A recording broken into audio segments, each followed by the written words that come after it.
de nossos encontros. Luiz, estou muito feliz de ter você aqui. A ideia é que a gente possa cada vez mais ter colegas da equipe, assim, com várias categorias podendo contribuir. Então, o Luiz trabalha com a gente aqui, nosso plano infantil Albert Seib, misturado, né, com quase todo mundo aqui que está contribuindo com as atividades teóricas, tanto na unidade de cuidados prolongados, mas também na nossa comissão de cuidados paliativos, e tem esse plus que está atuando aqui comigo também no ambulatório, né, Luiz? Então, por favor, a Isso. palavra é sua, meu querido. Eu vou só silenciar aqui meu microfone. Então, vou mudar aqui, mas a palavra é sua, fica à vontade. Pronto. Bom dia a todos, né? E a todas. É uma alegria estar aqui com vocês também para compartilhar, né? Eu acho que todo cuidado, quando se fala, seja em cuidados prolongados ou cuidados paliativos, não se faz de forma solitária, né? Então, é realmente importante ter sempre essas discussões interprofissionais aqui entre a gente. Hoje eu vou falar sobre sofrimento psicológico. Cuidar do paciente e do cuidador é possível? É uma pergunta que a gente vai responder tanto com a apresentação, mas também pensando nas nossas experiências, né, durante a nossa atuação. Como a senhora falou, estou no ambulatório, estou na comissão de cuidados paliativos e também sou psicólogo da UCP, né, da Unidade de Cuidados Prolongados. Pode passar. Primeiro é importante pensar o porquê se falar de sofrimento psicológico, né? Apesar de ser um tema mais recorrente atualmente nos últimos anos, né? A pandemia também deu um boom de discussão sobre sofrimento psicológico. É importante entender que isso não vem desde sempre, né? Não é algo natural desde o início da construção do que é o cuidado em saúde. Precisou-se superar esse paradigma biomédico, bioquímico, fisiológico, que se concentrava em modificar sintomas físicos dos pacientes. E para isso precisou-se entender e perceber esses pacientes como eles são, sujeitos indivisíveis. Não tem como separar o campo social, o campo psicológico e espiritual desse sujeito, né? Mas isso foi se construindo ao longo dos tempos, né? Apesar dos outros profissionais já terem entrado no campo hospitalar há alguns séculos, a psicologia entrou no final do século passado de forma oficial, né? A especialidade psicologia hospitalar, por exemplo, só se consolidou mesmo em 2002. Então, a gente percebe que houve aí um atraso da entrada da discussão sobre saúde mental e sofrimento psicológico oficialmente no campo hospitalar, em detrimento de outras áreas, né? E aí o sofrimento psicológico, na maioria das vezes, não é solitário. E eu coloquei na maioria das vezes porque precisamos pensar que para algumas pessoas é bem solitário esse caminho, né? De cuidado, de estar no hospital, de estar como cuidadora principal. Mas como seres sociais que somos, o nosso sofrimento ressoa e alcança quem está ao nosso redor, né? E aí é preciso se questionar quem está ao redor dessa criança que é cuidada, que é o nosso paciente principal na pediatria, né? Nossa criança e adolescente. E aí, quando a gente vai ver isso, são cuidadores familiares ou informais que estão ali cuidando, né? Especialmente mães. Não é possível falar sobre sofrimento psicológico e saúde mental de cuidadores sem deixar claro que estamos falando de mulheres, que historicamente e culturalmente ocupam essa posição de cuidado. Seja às vezes pelo desejo de estar ali presente com aquela pessoa, mas muitas vezes também como uma obrigação social de estar ali, enquanto os homens ficam responsáveis por outras tarefas, né? Que não essas tarefas de cuidar. E é importante trazer só essa discussão sobre diferenciação entre cuidador informal e cuidador familiar. Na literatura, muitas vezes é utilizado como sinônimos mesmo, né? Mas é importante entendermos o que estamos falando quando usamos cada termo, né? Quando se fala em cuidador informal, estamos dando uma ênfase maior na questão da não vinculação trabalhista, né? Da não remuneração. Já quando estamos falando do cuidador familiar, damos ênfase a essa relação afetiva e dessa ligação entre o cuidador e o paciente, né? Entendendo que família não se resume ao núcleo específico daquele paciente, mas a família entendendo também como aquele suporte e apoio social. Pode passar. E aí, como eu falei, a gente vem pensar esse sofrimento psicológico entrelaçado, interligado com os outros, né? Com o físico, com o psíquico, com o existencial, espiritual e social. Essa divisão que a gente faz é uma divisão puramente didática. Só que todos esses aspectos estão relacionados um com o outro, né?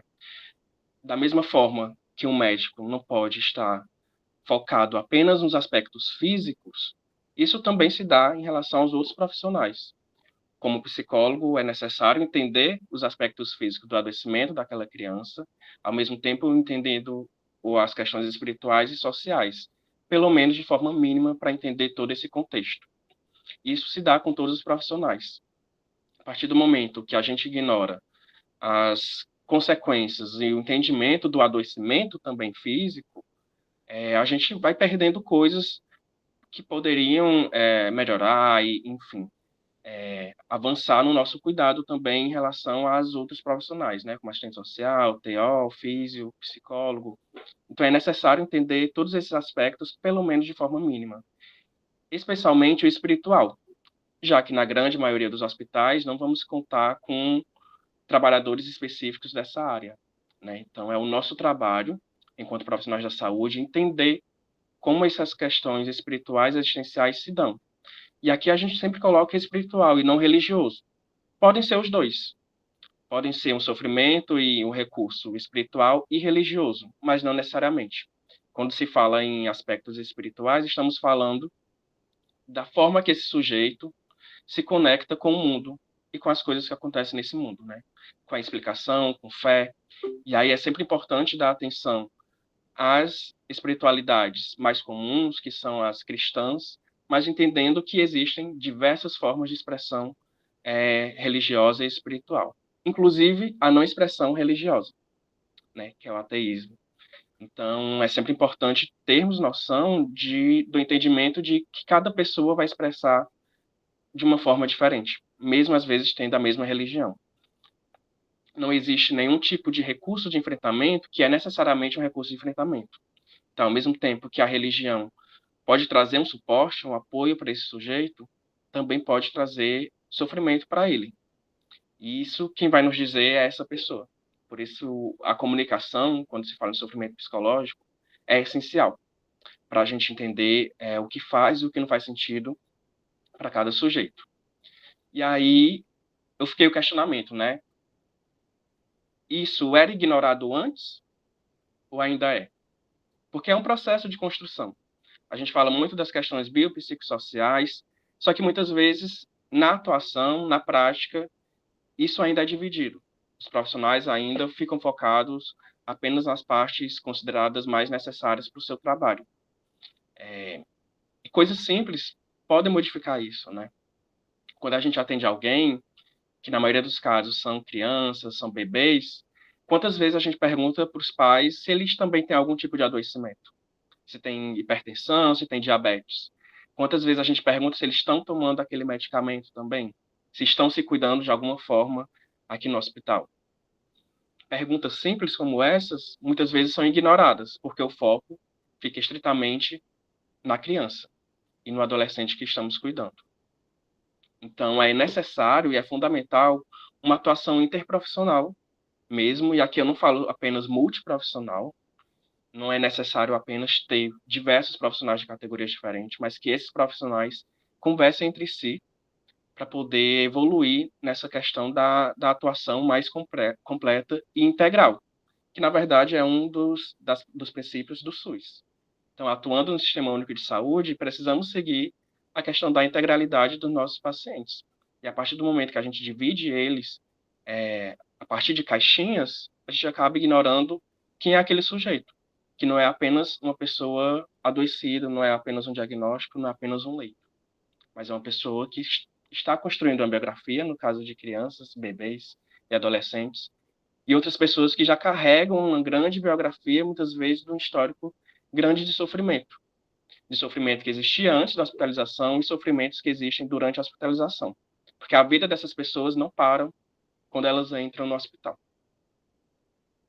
E aí, alguns fatores que podem agravar o sofrimento psicológico é o próprio diagnóstico, e é até contraditório, às vezes, para esses familiares e para os profissionais da equipe, que ao mesmo tempo que ter um diagnóstico pode trazer sofrimento, esse diagnóstico, de alguma forma, pode trazer também um alívio para esses cuidadores. Além da questão do tratamento, se é um tratamento prolongado, se é um tratamento que vai ser mais curto, se o cuidador entende como é esse tratamento, isso pode também interferir na questão do sofrimento. Eu coloquei ênfase aqui também nas primeiras comunicações. Toda comunicação em saúde é importante. Muitas comunicações de saúde trazem sofrimento, mas as primeiras comunicações, muitas vezes, quando feitas de forma violenta, marcam por toda a hospitalização esses familiares, né, esses pacientes. Porque aquele primeiro contato que acontece quando está descobrindo o diagnóstico, quando aquela criança, que era uma criança de um jeito antes do hospital e agora está se transformando em outra, é nesse momento que tudo isso muda. E como isso é falado? Né? Isso traz um impacto gigantesco para essas pessoas, para esse sofrimento, né? E aí a questão dos suportes sociais e religiosos também, como eu disse, nenhum recurso é propriamente positivo ou negativo. Quem vai dizer isso é a biografia desse sujeito. Ao mesmo tempo que a fé é organizadora para alguns cuidadores, ela também pode ser desorganizadora, porque de alguma forma pode estar acontecendo uma cobrança de que isso aconteceu como uma forma de punição por algo que fez ou deixou de fazer, que está sofrendo porque não tem fé suficiente. Então, são frases comuns fora do hospital, mas que também acontecem dentro do hospital. Às vezes, profissionais, devido aos próprios valores, colocam isso para os cuidadores, de que é ter fé, de que é pensar positivo. Só que, às vezes, o que aquela pessoa quer é simplesmente falar do quanto está sofrendo, né? E isso não está entrelaçado com a fé. Quanto maior a fé, menor o sofrimento. Não necessariamente, né? A pessoa pode sentir tudo ao mesmo tempo. E às vezes, falando que ela precisa ter mais fé, a gente está, na verdade, silenciando mais uma vez essa pessoa que buscou em você um espaço de escuta. E aí é importante, fundamental na pediatria, entender a criança como sujeito, né? E como alguém que está construindo sua história e trajetória, que são histórias diferentes de todas as outras, porque ela é uma criança ainda. Não importa se está no hospital ou não, ela continua sendo uma criança. E com isso, né, como qualquer outra criança, está construindo sua história. E aí, na nossa atuação, é sempre importante pensar se estamos, na verdade, ignorando a existência dessa criança. Com o bebê, a gente sempre fica, né? Como é que eu vou atuar com o bebê? Eu falo, não falo? Porque o bebê não vai se comunicar, né? Só que existe maneiras simples de sujeitar essa criança, que é quando chegar no berço, falar com a mãe, mas também falar com a criança, né? Falar com esse bebê. Já começar a também reforçar essas relações que já estão acontecendo no hospital. Pode passar, sim. E aí o sofrimento surge, né? E as consequências aparecem, né? Nisso podem aparecer as negação do tratamento e do próprio adoecimento, o diagnóstico dessa criança. O histórico do adoecimento psicológico, né? É fundamental entender se essa mãe, se esse pai, se esse adolescente, se essa criança já tem um histórico de adoecimento psicológico anterior à hospitalização, como ansiedade, depressão. Muitas mães vêm direto da maternidade, então é sempre importante investigar se existiu ali em algum momento a depressão pós-parto, né? Porque é algo que vai agravar nesses cuidados e na próprio enfrentamento dessa doença, né? Os aspectos da própria personalidade da família paciente.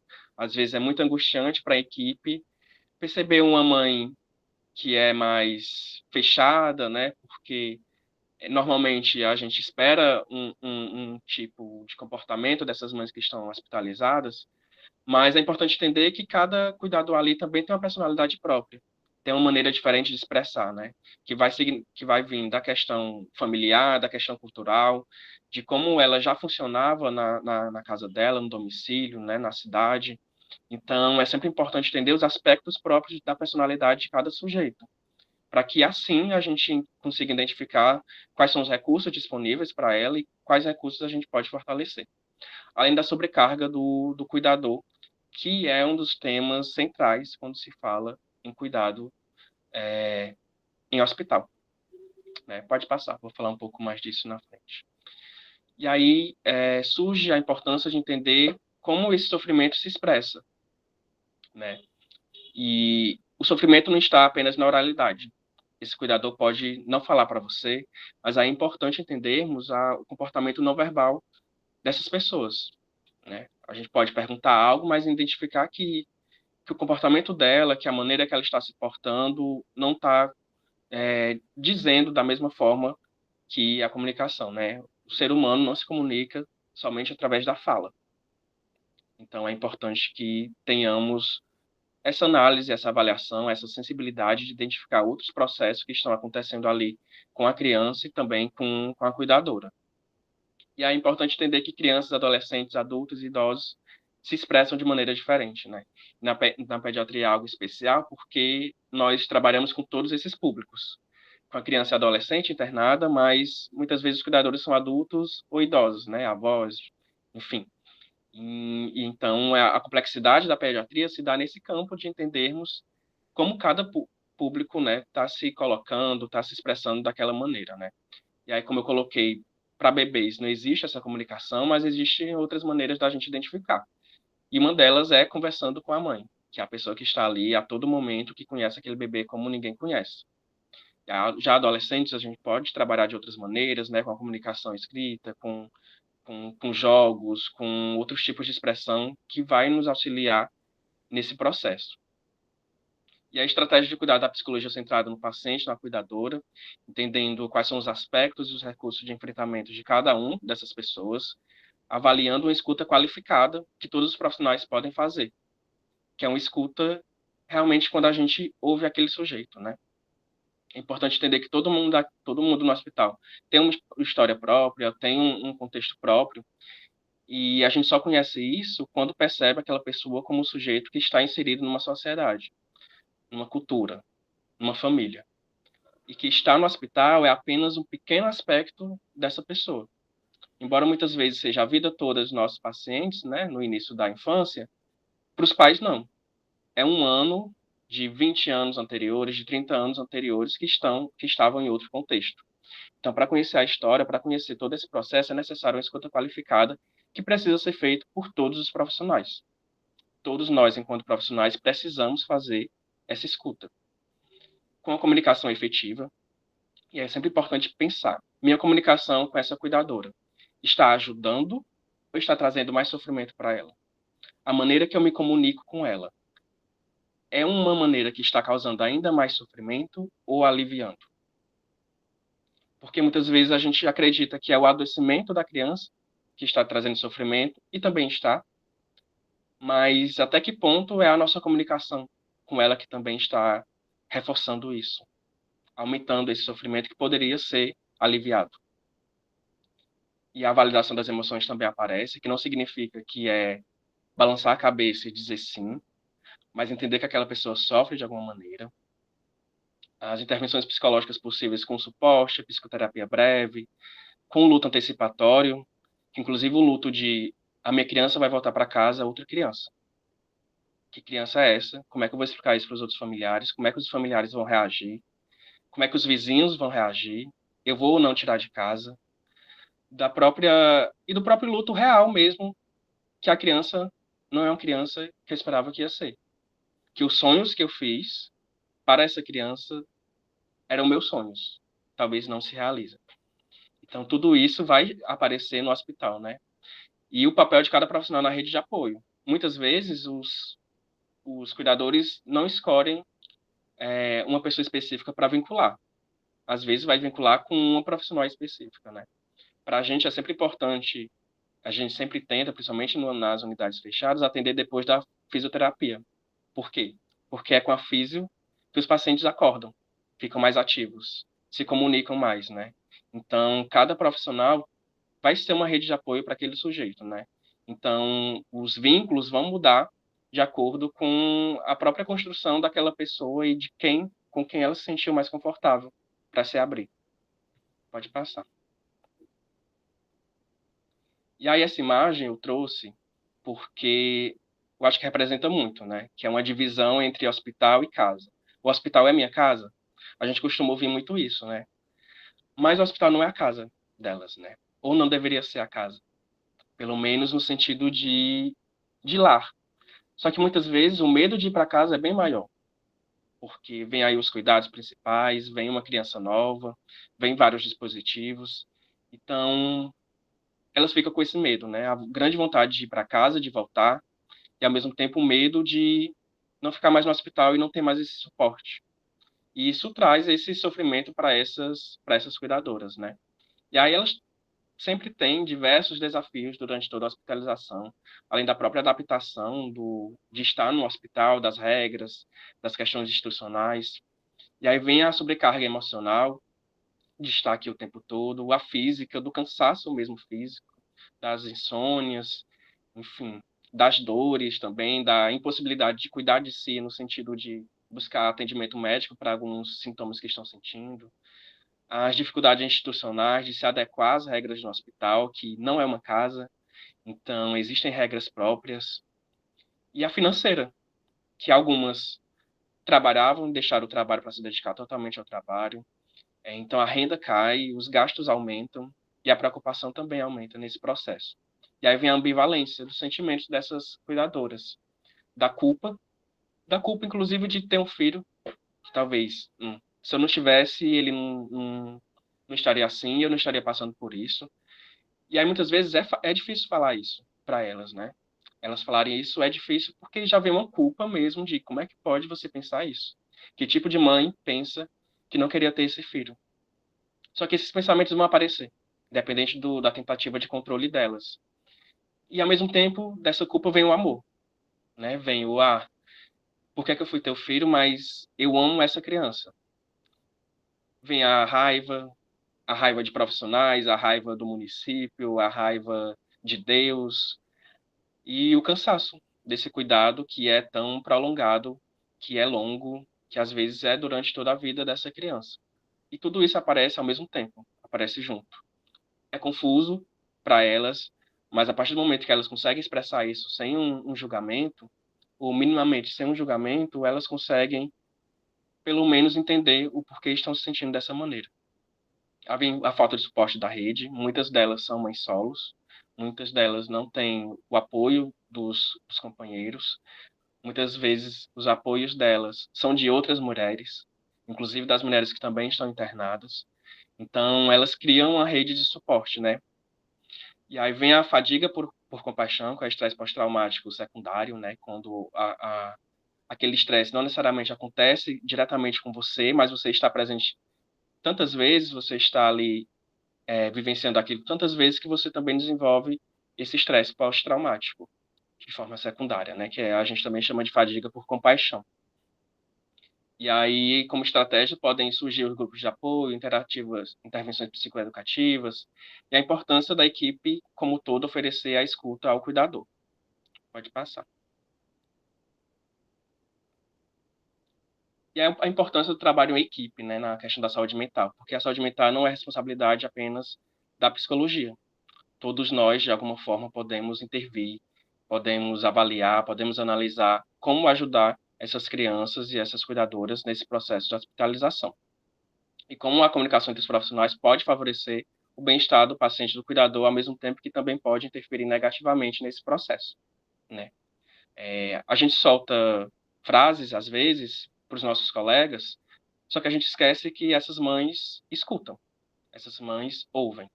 Então, tudo que a gente fala, elas escutam. Então, o que é que a gente está falando no ambiente hospitalar que pode interferir nessas pessoas? E aí as boas práticas, que inclusive a gente faz na UCP, como reuniões interdisciplinares, conferências familiares, que são espaços de comunicação e expressão justamente desses sentimentos, o plano terapêutico compartilhado e os caminhos possíveis, né? É viável cuidar, é possível, e cuidar do sofrimento não é resolver tudo, mas é estar presente com qualidade, né? Às vezes a gente foca tanto em dar uma resposta, em falar algo que vai de alguma forma impactar muito positivamente aquele sujeito quando a gente esquece que esse cuidado é ordinário no sentido de diário mesmo, sabe? É todo dia, é todo momento, é toda vez que a gente chega no leito, é toda vez que a gente fala com essa familiar. Então, estar presente com qualidade é mais importante do que somente tentar resolver tudo, né? E aí vem a humanização, a escuta, o vínculo e presença como pilares do cuidado. E ressaltar que sim, é possível cuidar do sofrimento psicológico com sensibilidade e rede de apoio, mas deve ser entendida como uma tarefa cotidiana, e não algo que vai acontecer apenas na deshospitalização ou no início, né? Tem todo um meio aí. E às vezes é um meio bem longo, um meio de 1 ano, um meio de 1 ano e meio, às vezes é um meio de uma vida toda. Então, como estamos presentes para essas pessoas, né? Para essas cuidadoras, para essas crianças, para esses adolescentes. Pode passar. E aí, no campo da saúde, sempre quando a gente age de forma automática, a gente se leva a negligenciar a pessoa que está diante de nós, né? E aí eu trouxe a imagem do espelho, né? Muitas vezes a gente fala que temos que agir de acordo com como queríamos que agissem com a gente, mas não é isso, né? Não é a gente que está naquela situação. A gente pode imaginar, pode, enfim, fantasiar, mas a gente tem que agir da maneira que aquela pessoa merece, que é com cuidado, que é com humanização, que é com empatia. Porque não é sobre a gente, a hospitalização, esse adoecimento, esse cuidado. É sobre essa criança, essa mãe e essa família. Então, é como elas querem ser tratadas que a gente deve refletir e pensar, né? Mas é importante entender também que esse não é um papel tão individual assim, de cada profissional. Porque senão a gente vai trazer também uma carga de tentar resolver isso, né, de dar conta desse aspecto tão complexo que é a saúde mental, né? E aí eu trouxe, pode passar, Sinara? Um projeto super importante que foi aprovado em 23 de dezembro do ano passado, intitulado como Brasil que Cuida, que é a construção, né, o início da construção da Política Nacional de Cuidados Paliativos.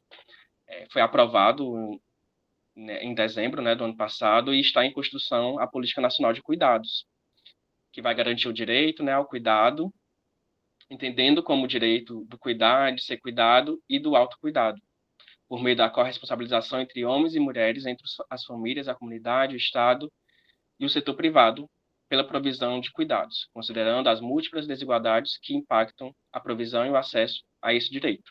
E na política é bem interessante que eles dão ênfase a essa questão de igualdade do cuidado mesmo, sabe? Ser cuidador é uma possibilidade para todos, não somente para as mulheres, né? Tem pesquisas que comprovam que 90% das cuidadoras, dos cuidadores hospitalares são mulheres. Na pediatria, eu chutaria uma quantidade ainda maior, né? Porque nos adultos ainda existe uma variedade, mas na infância a gente vê uma concentração de mulheres cuidando. E aí essa política vai trazer justamente essas possibilidades de construção de uma forma nacional de suporte para esses cuidadores, né? Com a garantia de direitos e promoção da política, compatibilização, trabalho docente, política para reconhecimento, também processo de educação continuada para esses cuidadores familiares e a governança e gestão do plano, né? Então, todo esse processo de cuidado para cuidadores não é apenas da forma individual de cada profissional, mas também precisa ser um suporte que venha das questões também institucionais e políticas públicas, porque cada vez mais, com o aumento de adoecimento crônico, não apenas na infância, mas na adultez, é necessário dar ênfase para essas pessoas que já existiam, mas que agora existem ainda mais de uma forma vívida, né, presente. Aí pode passar, Senado. E aí eu trouxe algumas indicações. As Mães dos Pinguins é uma minissérie de 6 episódios da Netflix. É uma série polonesa que traz a realidade de mães que cuidam de filhos que têm algum tipo de ou de adoecimento, né, de neurodivergência, enfim, aí traz todos os desafios de estar cuidando de uma criança que precisa ter essas necessidades durante a rotina, né? É uma série bem curtinha, então só são 6 episódios de 50 minutos cada um. Eu acho que é uma série que vale a pena para trazer algumas reflexões. E tem um filme novo da Netflix também, que é Até a Última Gota, que é um drama, então tem as questões de entender que é um drama, que é um filme, tem os exageros, mas isso não tira a possibilidade de pensar também na própria sobrecarga do cuidado da mulher, no caso, uma mulher negra, né? Então tem a questão racial que a gente não pode esquecer. E aí eu acho que é um filme que traz, sim, grandes reflexões sobre os impactos na saúde mental de cuidadoras. Pode passar.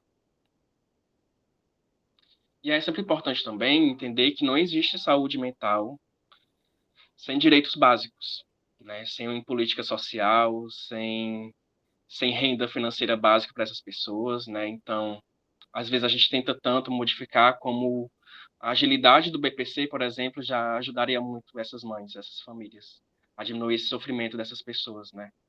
Então, não existe saúde mental sem política social efetiva. Essas duas coisas precisam andar juntos. E aí eu trouxe só um pensamento, né, de que as cuidadoras familiares sejam vistas mais do que simples fontes de informação sobre seus filhos, tornando-se verdadeiras parceiras no cuidado hospitalar e dos profissionais. E que as crianças cuidadas não sejam confinadas a um diagnóstico, mas reconhecidas em toda a profundidade de sua complexidade e singularidade. Crianças, mesmo com adoecimento crônico, são crianças. E elas merecem ser tratadas dessa forma. E é isso, gente. Obrigado. Eu acho que deixei algumas referências no final. Isso. Mas, enfim, qualquer coisa é só entrar em contato também.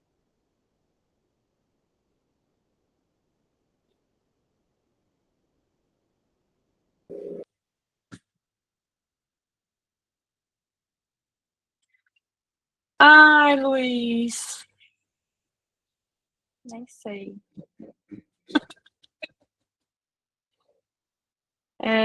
Impactada, porque eu acho que esse é o tema, e é por isso que eu venho cutucando vocês. Eu peço as aulas para vocês me darem respostas, né? E me acolherem, né? Eu acho que esse é um grande tendão de Aquiles que a gente tem tido nessa caminhada nas nossas unidades de cuidado prolongado, mas na paliação pediátrica, né? Mas eu acho que especialmente nas unidades de cuidados prolongados, que a gente acaba ficando muito em contato, né, com os cuidadores. Então, você não consegue desviar o olhar, né, nem que você queira. Então, especialmente caminhando com a equipe, aí é que fica mais evidente. Então, como a ideia que a avaliação permita que a gente quebre esse modelo biomédico, então eu não estou mais atuando só no meu quadradinho de médica, né? Então eu começo a ter o teu olhar, o olhar da assistente social, o olhar dos outros profissionais que começam a conhecer a trajetória dessa criança e dessa família. Então você começa a entender como é muito maior do que eu simplesmente querer fazer um processo de deshospitalização, como existe um adoecimento, como essas pessoas que estão ali na beira do leito, elas estão perdendo identidade. E aí, quando você trouxe aí o sofrimento, tipo, o estresse pós-traumático secundário, como às vezes, se a gente, profissional de saúde, pode passar por isso, que não tem um afeto construído por aquela criança, como não é para esse cuidador que está ali, né, que sofre violências dentro daquela sociedade que invalida o retorno dessa criança para casa, né, que não tem o financeiro, como você disse, né, para viabilizar o retorno para casa, ou o próprio preconceito, enfim. E aí, às vezes, as pessoas não entendem, né, isso é cuidado paliativo? Né, porque cuidado paliativo, né, Luiz, não é só eu prescrever e disponibilizar o opioide. Claro, eu tenho que ter isso é o cuidado do físico, mas eu também quero cuidar do outro sofrimento, né, das outras esferas de sofrimento. Então, e sem políticas, e sem a mudança da cultura, e de todo esse olhar que tem que ter necessidade, né, a gente precisa ampliar como é necessário, e isso é SUS, mas isso também é fora do SUS, né, porque, na verdade, esse tipo de sofrimento, ele não vai escolher categorias sociais, claro que vão ter muito mais evidentes, né, como você trouxe esses exemplos de filme, nossa, você foi em cima, porque eu não assisti ainda o filme, mas do Pinguim é sensacional, porque eu acho que o Netflix trouxe esses modelos, assim, que tem de outras culturas que são incríveis, até para a gente ver esses modelos de escolas inclusivas, né, enfim, que a gente não tem aqui, então também faz a gente pensar sobre muita coisa. Então, sim, tem questão de gênero, de raça, sempre vai ser muito evidente, mas como a doença crônica complexa, ela vai estar em todo canto.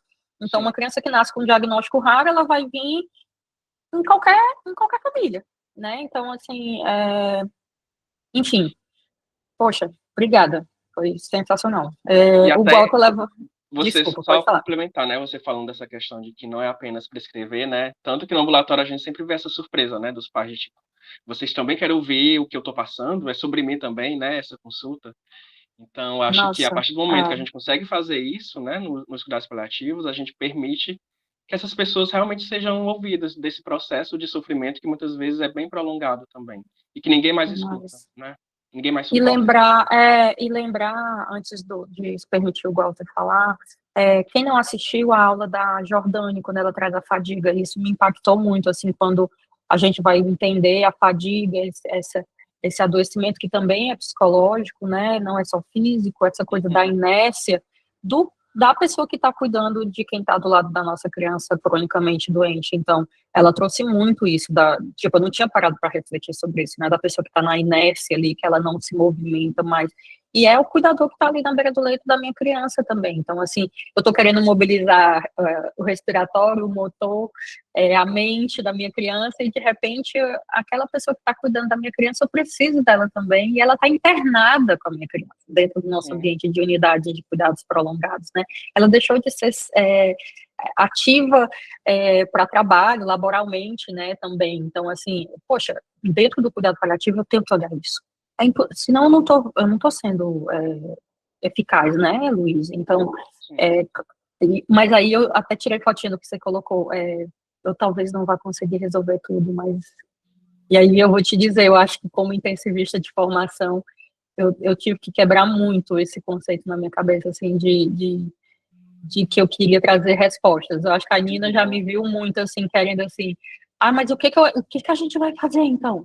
A gente não vai conseguir fazer. A gente vai. Aí eu acho que aquilo ali que você colocou traz muito o que a gente aprende aqui. Eu acho que essa questão do trabalho em equipe é muito isso, é você compreender que muitas vezes é isso, é você ter um espaço de acolhimento, você ter um espaço de escuta. É o que a gente vê no ambulatório, como você muito bem colocou. Às vezes a família quer voltar só para ter um espaço de descompressão.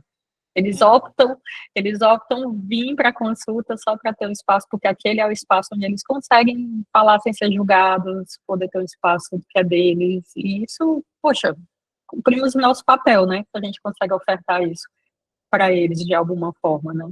Enfim, muito obrigada. Muito bom, muito bom. Fala aí, Glauco.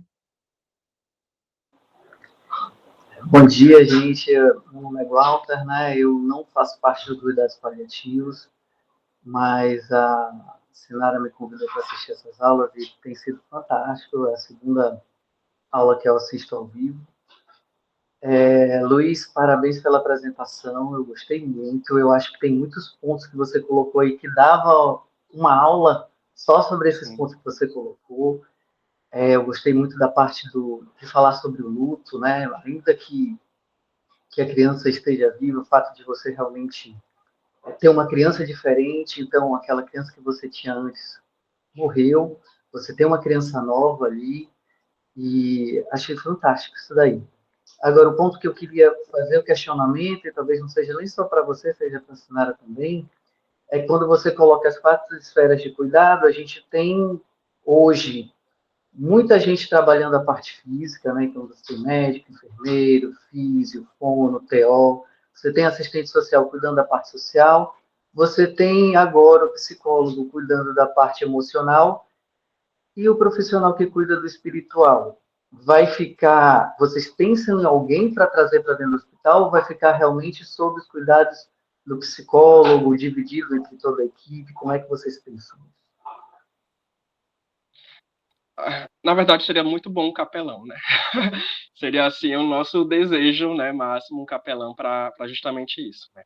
O que a gente consegue fazer é reforçar isso, né? O hospital, por exemplo, tem uma pequena capela na parte, né, do térreo. Muitas vezes, algumas mães fazem orações lá, né? Tem orações todos os dias em horários definidos. A partir do momento que a gente consegue escutar que existe ali uma demanda espiritual, né? Porque a gente não pode supor que todo mundo tem essa demanda. Algumas pessoas têm processos de construção religiosos próprios, né? Algumas institucionais, né? Aí vai para o campo da religião, outras com seus aspectos espirituais e seus recursos próprios conseguem lidar somente com isso, né? Sem essa figura outra. Mas a gente queria sim um capelão, não, a Sinara que vai poder responder se tem algum processo aí de chamamento, mas não sei. Mas o que a gente pode fazer é já reforçar esse processo com elas, né? A partir do momento que não só eu, mas os outros profissionais escutam algum tipo de demanda nesse sentido, a gente reforça, a gente possibilita. Temos contato de alguns padres, né, de alguns pastores também, então, em momentos de batismo, a gente pode fazer esse contato, né? Então, é algo até frequente no hospital, a gente consegue fazer com uma certa frequência, mas também é reforçar, primeiro conhecer que grupos são esses que existem no hospital, né? E a partir dessa identificação dessa demanda, também reforçar a presença delas nesses momentos, né? Mas, por exemplo, no hospital, todo dia, meio-dia, existe um momento de oração, que os próprios cuidadores se juntam e fazem esse momento. Não só católicos, mas também como evangélicos, né? Mas aí fica a questão: quantos pacientes de religiões afrodescendentes a gente já atendeu? Aí, se você não consegue pensar em nenhum, será que você nunca atendeu um? Ou essa pessoa nunca teve espaço para falar isso? Porque a gente não pode ignorar que existe intolerância religiosa, por meio, inclusive, de profissionais da saúde, né? Pode existir isso. Então, para essas pessoas que têm religiões que não são a maioria, né? Como as cristãs, como são para elas, né? Porque mesmo a gente trazendo o capelão, elas vão se sentir incluídas, porque o nosso pensamento sempre é a partir do cristianismo, né? Só que existe todas essas outras vertentes também, que mesmo com a presença do capelão, a gente tem que permitir a sua expressão, né? Também reforçar as questões dos espíritas afrodescendentes, né? O candomblé, seja o que for, da não expressão religiosa, né? Porque a gente pode acabar cometendo violência, querendo que aquela pessoa vá para uma igreja, queira o batismo, né? Quando a gente percebe que é uma demanda nossa, né? Perfeito, Não é perfeito. dela. Perfeito. Uma vez no leito de terapia intensiva, uma criança que não estava acompanhada, que estava evoluindo no fim de vida, e eu entendo que muito numa intenção de cuidado, um corpo de enfermagem desejou o batismo da criança. E aquilo era o desejo da equipe, não era o desejo da família. Então, assim, mas nós precisamos ser treinados para isso, sabe? Então, essa parte espiritual, Walter, é excelente você entender isso, a gente tem que estudar isso. É outro gargalo, é cheio de gargalos, né? Tendões daquilo. Tanto que a nossa ferramenta, ela tem uma parte do cuidado espiritual. Eu fui aprender no meu processo de formação da avaliação, eu não tinha ciência, realmente, assim, da importância disso. É muito maior, como o Luiz disse, do que a questão religiosa. É muito comum a gente olhar para os ritos religiosos. Dentro da nossa realidade, é muito comum a gente olhar para a questão católica. Então, a gente acaba ofertando com um volume muito maior o batismo, né, a apresentação, mas é muito maior do que isso. A gente teve contato aqui, porque como nós temos o CPC com muitos voluntários, existe o capelão lá. Mas, infelizmente, a gente não tem um capelão na comissão, né? Existe um desejo, eu fico com o convite se aparecer alguém, de ter, mas a gente não tem em proposta, porque a equipe mínima da Comissão de Cuidado Paliativo, ela não contempla o capelão, nem na política nacional de cuidado paliativo. Então, teria que ser uma iniciativa dos programas locais, né? Ter que ter essa pessoa contratada com carga horária. Então, acaba sendo, infelizmente, muito iniciativas locais ou de voluntariados, né? Ter o capelão. Porque o capelão, ele faz uma abordagem de sentido de vida. E isso é incrível. A oportunidade que eu tive de conversar com um capelão que faz o trabalho no CPC, eu saí... nossa, foi um negócio assim, porque é um diálogo que não tem relação com o que você crê em termos de entidade, né? É o que você visualiza de quem você é, da sua construção de biografia. E aí o que a gente tem tentado trazer é muito infelizmente, infelizmente, porque eu acho que a gente tem muita pouca formação nesse sentido, é muito mais na perspectiva religiosa, né, Luiz? A gente fortalece, né, muito os grupos, quando a gente identifica que são manifestações religiosas não tidas como as habituais, né, a gente tenta construir espaços de respeito, caso essa pessoa queira, mas a gente tem muita resistência. Então, quando é de matriz africana, as famílias manifestam que não conseguem se sentir acolhidas, e isso, a gente fica triste, mas a gente sabe que é verdade. Fora da cidade, em outros espaços, a Umbanda, Candomblé, não tem, né, espaço para isso. Se eu for ter uma Wicana, eu não conheço, então, assim, eu não consigo nem saber como é que se faz, né, as manifestações. Então, isso já é uma violência, né, se a gente parar para pensar. Mas eu acho que o que a gente tem que estar é continuamente estudando mais sobre isso para tentar melhorar. Mas eu acho que até o fato de você fazer a pergunta, tipo, já sacou? Então a gente já é um movimento, entendeu, Walter? Os espaços, eles têm que ser ecumênicos. Então, eles não deveriam manifestar nada especificamente. Então, o nosso velório, ele já é para ser um espaço sem nenhuma manifestação. No máximo, ele tem ali a cruz, mas o ideal era que ele nem tivesse aquela imagem, né? Que ele fosse completamente ausente de imagens, né? Para que ele respeitasse todas até como a ausência de qualquer crença, né? Então, eu acho que a gente, como sociedade, tem que começar a entender essa questão espiritual mesmo, assim, que não é obrigatoriamente religiosa, né, Luiz? E aí a Nina levantou a mão. Fala aí, Ninazinha. Oi, gente. Ai, Luiz, veio para cutucar nossas feridas, não foi hoje? Mas é bom começar assim a semana, na segunda-feira, repensando nosso processo de trabalho. Enquanto a gente, na nossa ansiedade diária, deixa de enxergar o outro, né? Obrigada, viu? Tava precisando, mais uma vez. Ai, ele veio só da... Não, eu printei aqui um monte de coisa que ele colocou. Muito obrigada, Luiz. Ai, acho que é isso. Alguém gostaria de pontuar mais alguma coisa? Além de agradecer o Luiz, está acabando com o nosso equilíbrio. Acho que é isso, né? De novo, Luiz, muito obrigada. Me senti extremamente contemplada nas colocações. Paulo está colocando aqui, já que tocamos nesse assunto, vejo com muita frequência a vontade de pais testemunhas de Jeová sendo ignoradas, sob a justificativa do melhor interesse da criança. Mas fica uma reflexão: a criança cuja família professa essa fé teria mesmo essa vontade? Olha aí, Luiz.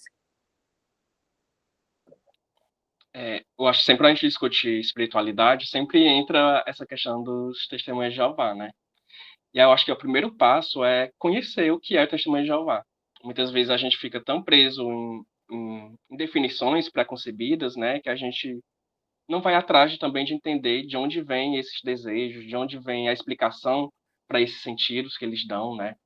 Mas eu acho que na bioética se discute muito isso. Eu acho que sempre é um ponto que vai aparecer quando se fala especialmente da pediatria, né? No campo da adultez, a gente também vê isso, né? Eu lembro de um caso que, mesmo a pessoa falando abertamente de que não queria receber a questão da doação de sangue, né? Que é sempre um aspecto bem, bem fixo para eles, né? Bem claro. Ela tinha toda a claridade de por que não queria, que para ela a morte, ela recebendo uma doação de sangue, seria pior do que uma morte sem essa doação de sangue. Então, enfim, feria ela de várias formas, né? Só que todo dia os profissionais iam lá insistindo, né? Perguntando novamente, perguntando novamente. E aí eu lembro que foi em um atendimento que ela falou: tem uma maneira de você me ajudar. Pedir para os outros profissionais pararem de me perguntar isso, porque eu já dei a resposta, né?